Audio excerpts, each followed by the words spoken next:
Le Nouvel Esprit Public, Philippe Meyer, bonjour.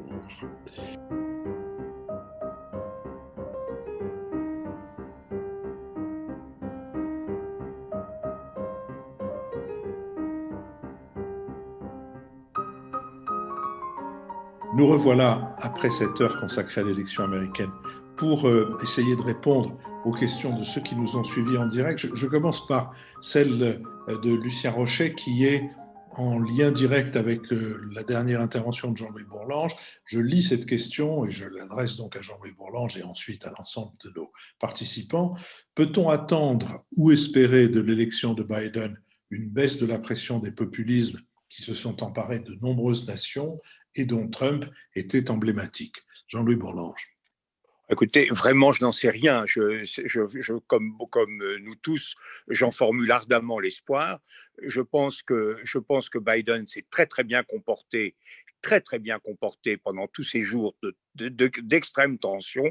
Il a montré la puissance du sang-froid face à l'hystérie. Je pense que c'est la démocratie triomphe quand le sang-froid l'emporte sur l'hystérie. C'est vrai pour le terrorisme, c'est vrai pour tout cela. Je pense qu'il a montré cela. Maintenant, est-ce qu'il sera en mesure de mener une politique de détente dans son pays? Ce serait effectivement un précédent tout à fait considérable. Mais je pense que nous devons travailler au sein de la République française, nous devons travailler à une modification en profondeur des équilibres, de nos modes de fonctionnement, une réhabilitation et une réorganisation du rôle du Parlement. Il y a tout un volet institutionnel qui n'est pas suffisamment pris en compte par le président Macron.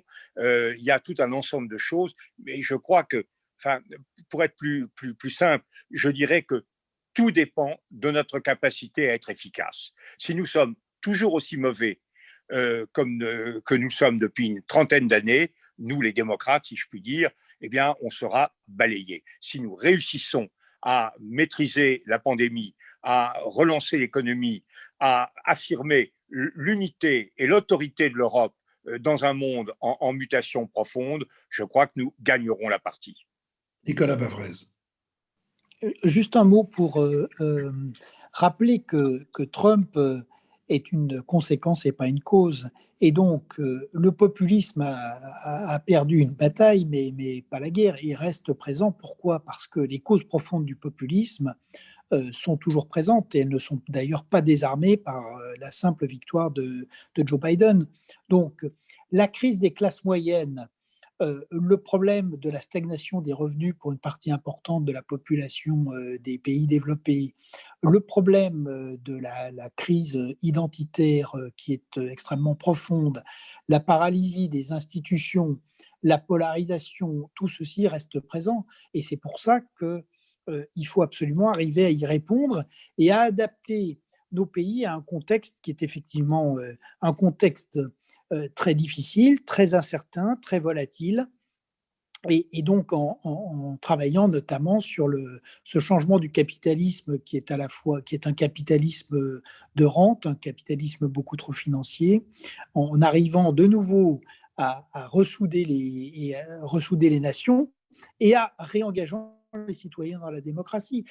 C'est là qu'est, à mon avis, la principale bonne nouvelle. Et c'est vrai qu'il y a une forme d'ambiguïté de ces leaders populistes, c'est qu'ils ramènent incontestablement des citoyens vers les urnes.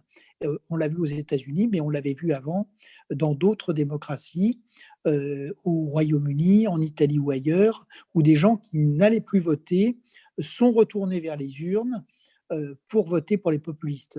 Maintenant, il faut les ramener vers la vie politique, le débat et les urnes, mais en leur montrant qu'il y a d'autres solutions que le populisme. Alors, il y a ensuite une question à laquelle je peux répondre, qui est celle d'un spectateur anonyme qui demande qui est DR, ce sont deux initiales, DR qui fait ces illustrations si drôles dans vos lettres d'information. DR, ça veut dire droit réservé. C'est simplement pour dire que ces illustrations, que je vous remercie de trouver drôles et nous efforçons qu'elles le soient, ont été trouvées ici et là, en général, comme vous vous en doutez, sur le net, et que nous mettons DR pour signifier que, d'abord, ce n'est pas nous qui les avons créées, et ensuite qu'au cas où ces illustrations devraient valoir des droits d'auteur à son auteur, nous sommes tout prêts à nous conformer aux règles. Autre question, À ma connaissance de Julien Hollier, à ma connaissance, Donald Trump n'a pas encore concédé. N'y a-t-il pas encore un risque que ce dernier, en refusant purement et simplement de reconnaître la victoire de Biden, n'ouvre la voie à des violences ou à un blocage? C'est une question, je crois, à laquelle François Bujon de l'Étang répondra dès que son micro il est ouvert. Le micro est ouvert et la question a ouvert aussi un champ d'inconnu.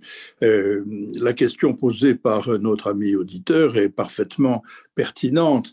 Monsieur Trump n'a pas reconnu sa défaite et il y a toute une gradation des réponses qu'il peut avoir.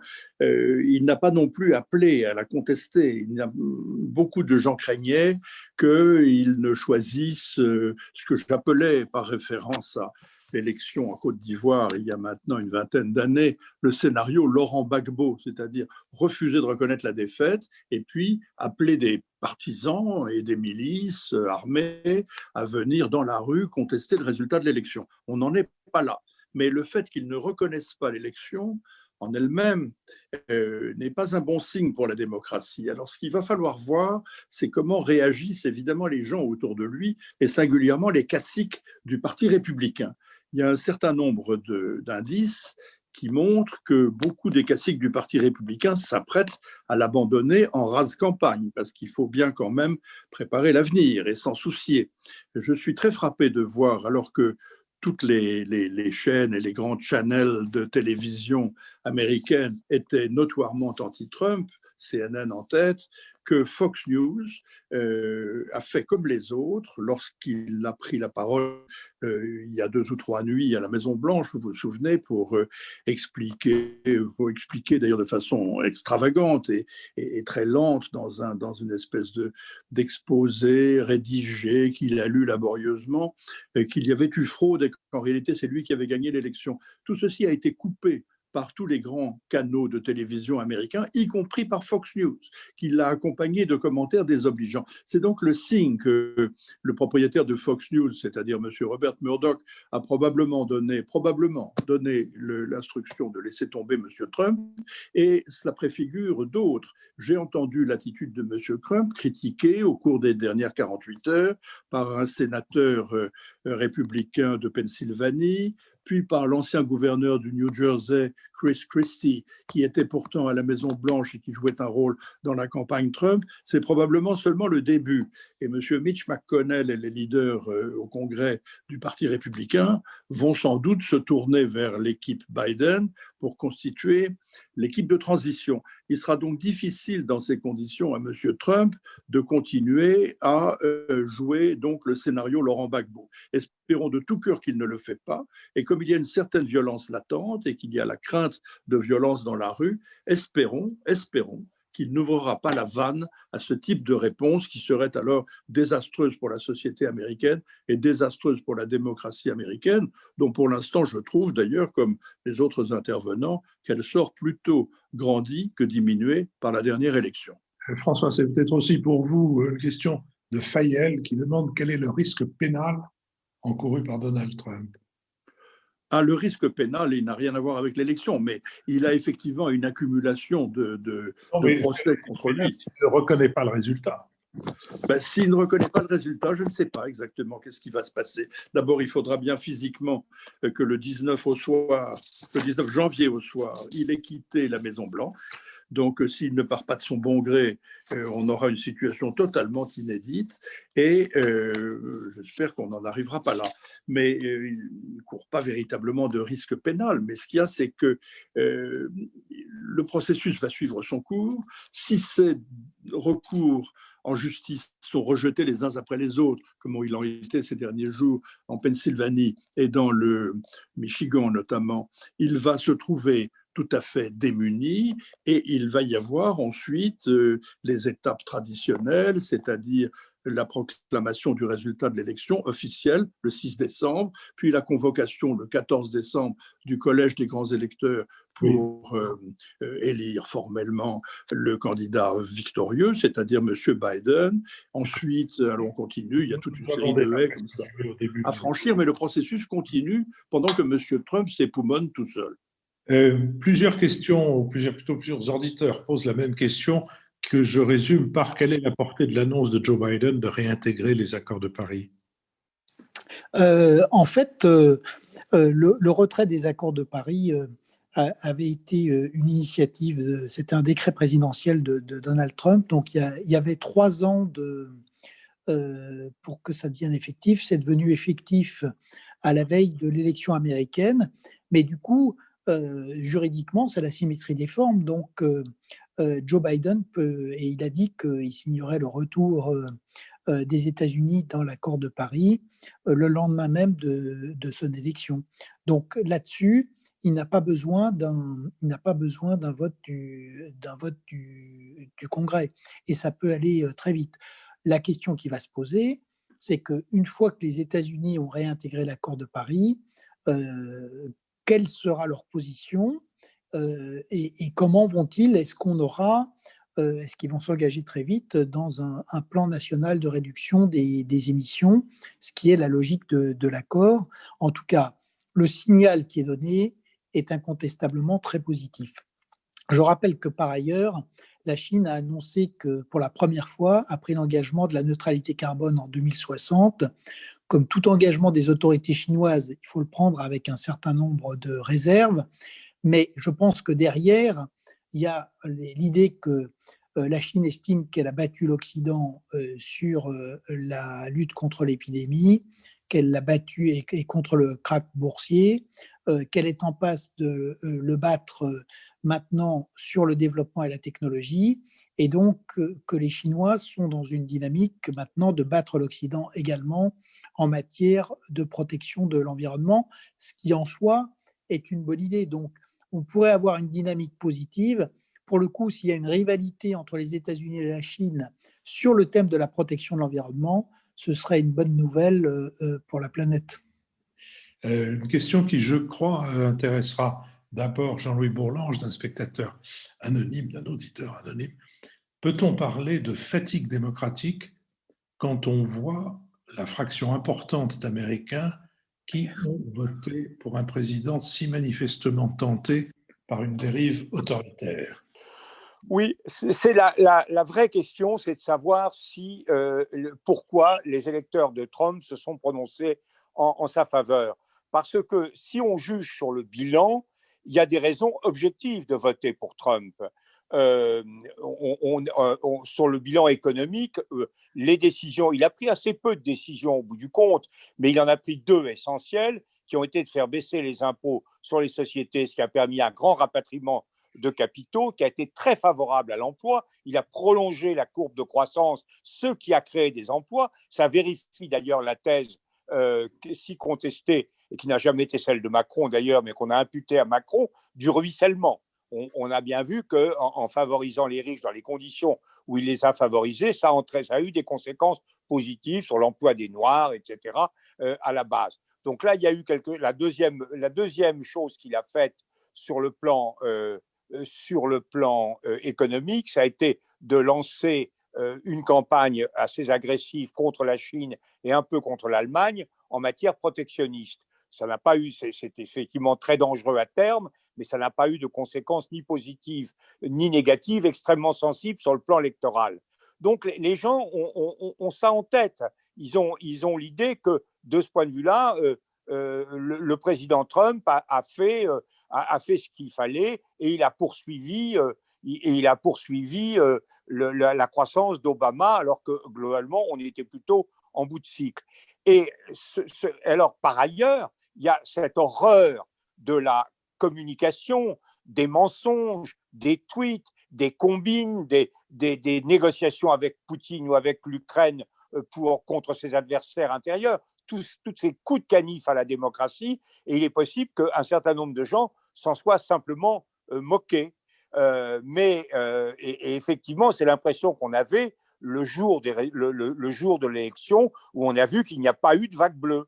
Ça a été quand même très troublant qu'il n'y ait pas eu une vague bleue plus importante, bien que, je le rappelle, Biden a quand même eu 4 millions de suffrages de plus que Trump. Alors effectivement, nous ne sommes plus, globalement, c'est vrai en France aussi, nous ne sommes plus vigilants sur les questions de respect du droit, de respect de la démocratie, de respect de la liberté d'opinion, de refus de la violence, de refus de l'intimidation.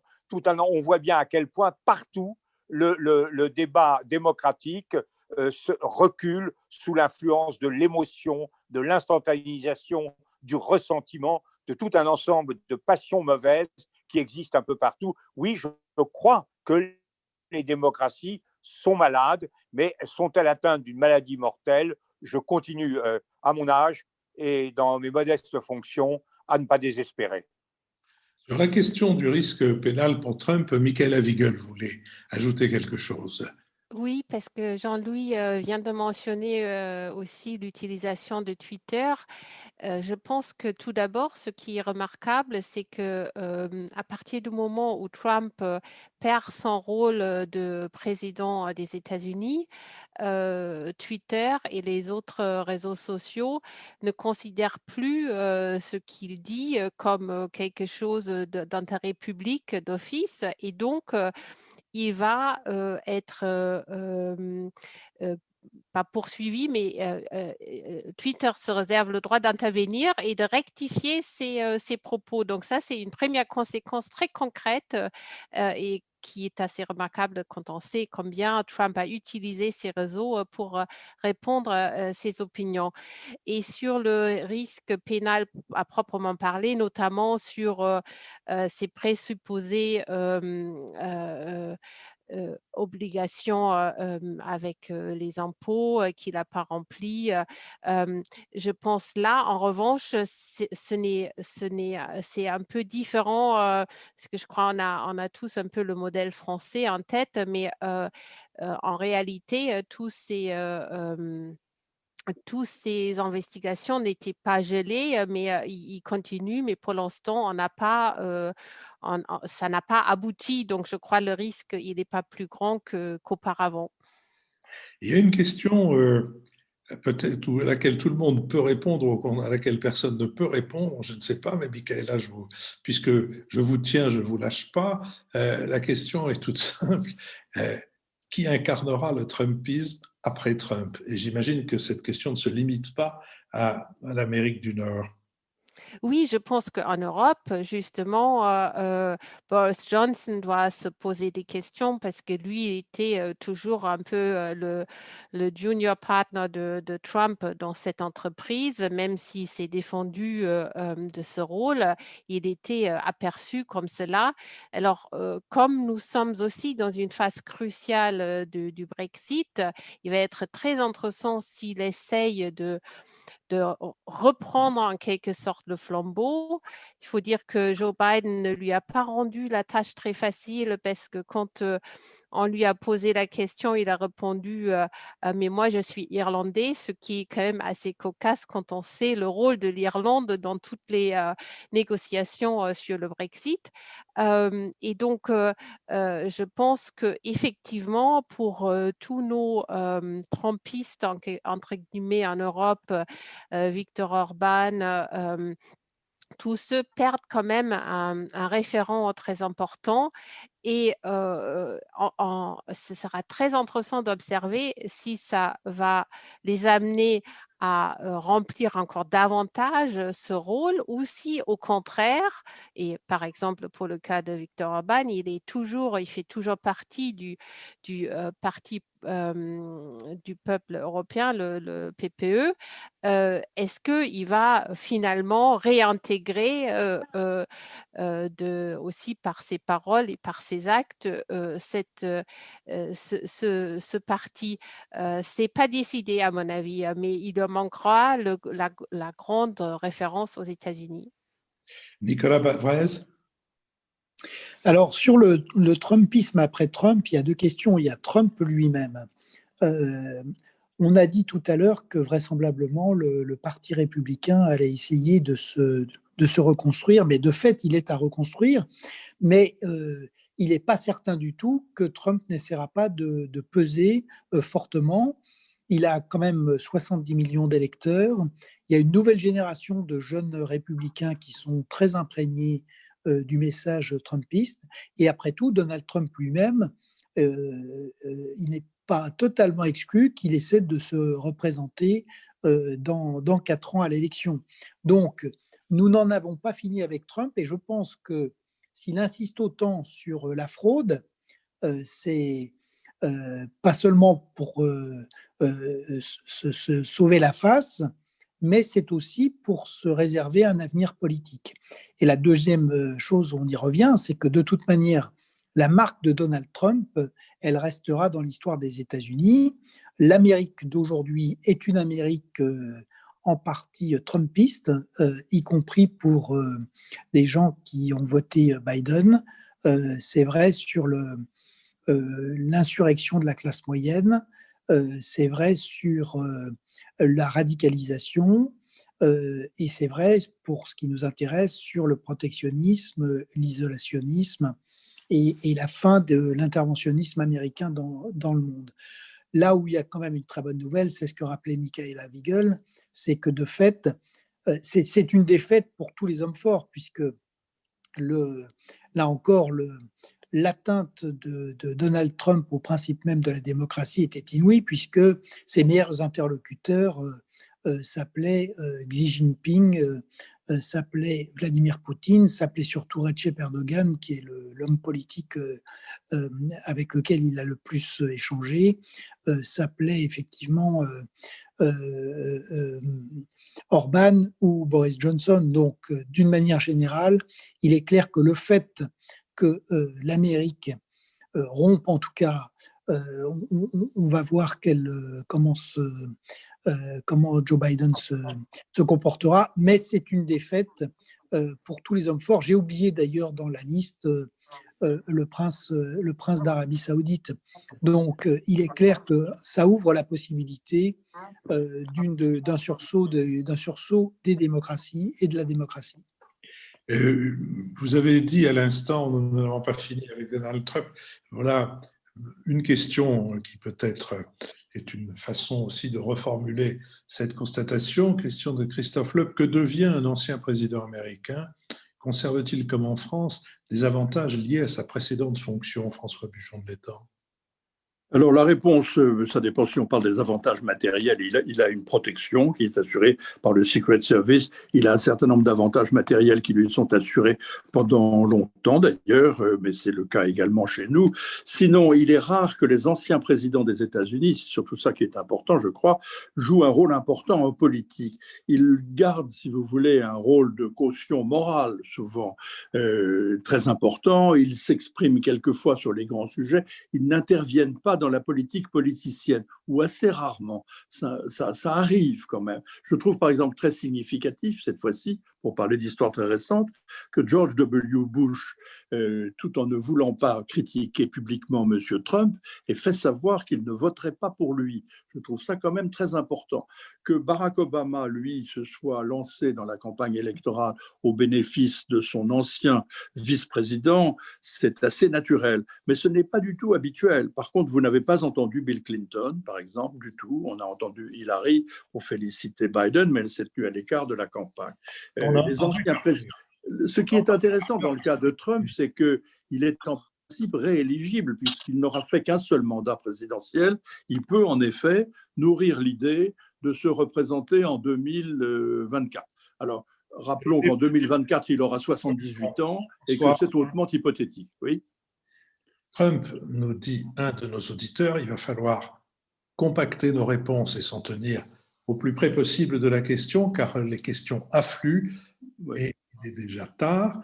Trump est président jusqu'à la mi-janvier. Peut-on redouter les décisions qu'il peut prendre d'ici là?